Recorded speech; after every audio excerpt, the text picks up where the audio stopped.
आज हम जागो में ये जानने की कोशिश कर रहे हैं कि आप अपने गुस्से को कैसे काबू में रख सकते हैं, क्योंकि गुस्सा आपको दीमक की तरह खत्म कर देता है, आपके शरीर पर पॉइजन की तरह काम करता है। जब लोगों को दिल की बीमारियां होती हैं तो एक स्टडी के मुताबिक दिल की बीमारियां जिन लोगों को हुई हैं उनमें से 44% लोगों को इसीलिए बीमारी है क्योंकि उनको ज्यादा गुस्सा आता है। एल्कोहल जो कंज्यूम होता है, इसका कंजम्पशन होता है, गुस्से में ज्यादा बढ़ जाता है। आप स्मोकिंग ज्यादा करते हैं, इसलिए गुस्से का सीधा सीधा असर आपकी सेहत पर भी पड़ता है। इसलिए इसे कंट्रोल कीजिए। और ये आज कैसे कर सकते हैं ये हम जान रहे हैं महेश जी से। महेश जी, जैसे कि ब्रेक पर जाने से पहले शालू जी ने हमें कॉल किया और आपने भी कहा था कि गुस्सा जो लोग रिएक्ट करते हैं अलग अलग तरीके से करते हैं। कुछ रिएक्ट कर देते हैं, जैसे आकृति जी को गुस्सा आता है वो चीख देती हैं, शालू जी सप्रेस कर लेती हैं, मन में दबा लेती है लेकिन तकलीफ होती है। तो आपने रिएक्शन का तो बताया कि आप कारण सोचिए, उस पर वर्क करिए, लेकिन शालू जी की समस्या का क्या हो, क्योंकि गुस्सा आता है पर वो अंदर दबा लेती हैं। देखिए, सप्रेस्ड एंगर एक्सप्रेस्ड एंगर से और खतरनाक है, क्योंकि एक्सप्रेस्ड एंगर में ऑब्वियसली आप चीज निकाल रहे हो बाहर, तो आपके अंदर वो एक्यूमुलेट नहीं होता, लेकिन सप्रेस्ड एंगर के अंदर वो एक्यूमुलेट हो जाता है। उससे डिप्रेशन और हाइपरटेंशन इस तरह की चीजें हमारे पास आ जाती हैं। खास तौर पे जो सबसे बड़ा नुकसान होता है सप्रेस्ड एंगर में वो है सेल्फ एस्टीम का। आपकी सेल्फ एस्टीम इतनी डाउन हो जाती है कि उस समय आप जो पोटेंशियल है आपका वो तो बिल्कुल निकल के नहीं आता, कॉन्फिडेंस लूज हो जाता है और हर चीज में आपको ऐसा लगता है कि मैं विक्टिम हूं, लोग मेरा फायदा उठा रहे हैं, बहुत ही फ्रेजाइल हो जाते हैं उस टाइम पे। तो अब जैसे शालू जी का भी क्वेश्चन था कि उस चीज को मैं कुछ कह नहीं पाती, देखिए इसमें भी बहुत हेल्प करती हैं प्रेयर्स, बिकॉज आपको जब हम धरती पे आए थे हमें ऐसा बना के नहीं भेजा गया, ये यहाँ आके हम हुए हैं। इनको भी यही बात मैं सलाह दूंगा कि पहले जाएं कि ये शुरुआत कहाँ से हुई है उसको देखें, और फिर वो देख पाएंगे कि वो बहुत अननेसेसरी था, वो शुरुआत जो थी बहुत अननेसेसरी थी। वहां से ये अपने आप को एक्सेप्ट करें कि मैं आज से अपने आप को एक्सेप्ट करती हूँ जैसी हूँ सिचुएशन में, और वहां से अपनी एक नई लाइफ के लिए प्रेयर स्टार्ट करें मॉर्निंग के अंदर कि मैं अब आगे से अपने आप को सप्रेस नहीं होने दूंगी और समझूंगी इस चीज को कि आखिर ऐसी क्या चीजें हैं जो मुझे सप्रेस करती हैं, सो दैट मेरी जो एक्चुअल चीज है वो बाहर आ सके और मैं वैसी जी सकूं जैसी मैं हूं।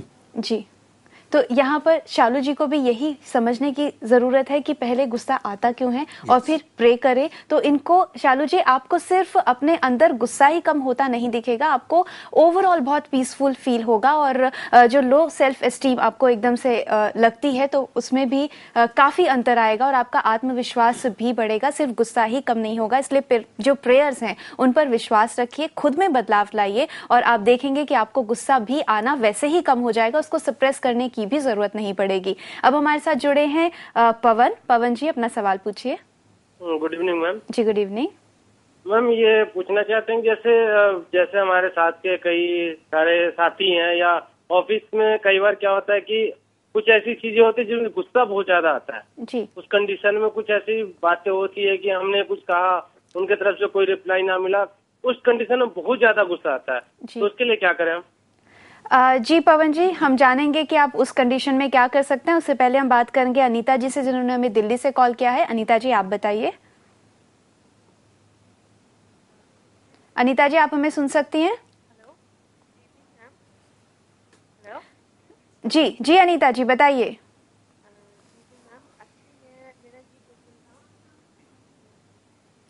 लगता है अनीता जी तक हमारी आवाज नहीं पहुंच रही है। अनीता जी, आप वापस हमें कॉल करने की कोशिश कीजिएगा। फिलहाल हमारे साथ हैं रिचा। रिचा जी, आप अपना सवाल पूछिए। घनश्याम जी बताइए। घनश्याम जी, आप हमें सुन सकते हैं? हाँ, सुन सकता हूँ। जी बताइए।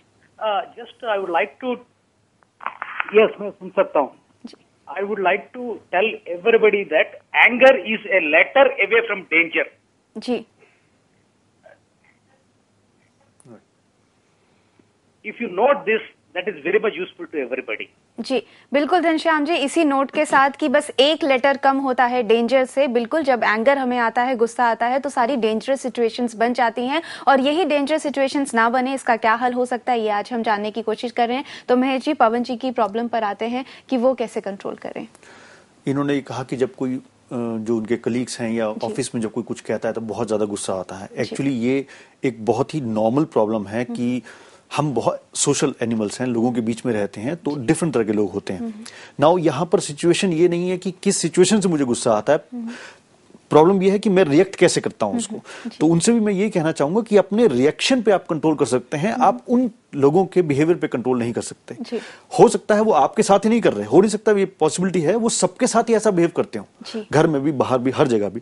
तो अगर हम ये चाहेंगे कि वो अपना बिहेवियर चेंज कर लें तो दैट इज नॉट पॉसिबल, और वहां पर टाइम वेस्ट करना होगा। हम सिर्फ ये कर सकते हैं कि अपने रिएक्शन को उसमें चेंज कर लें, कि अगर हमें पता है इस बात का जवाब इसने ऐसे दिया है, तो हमें ये देखना है कि आखिर इसको मैं किस तरह के क्वेश्चंस पूछूं जिससे मेरा काम भी निकल जाए और इसको गुस्सा भी ना आए। तो आपने अपने आप को एडजस्ट करना है उसके मुताबिक, क्योंकि ये एनवायरनमेंट है जॉब्स के, यहाँ पर हमें इतना टाइम नहीं मिलता कि हम किसी के साथ थेरेपी या काउंसलिंग कर पाए, बिकॉज बॉस हैं या हमारे कुछ हैं।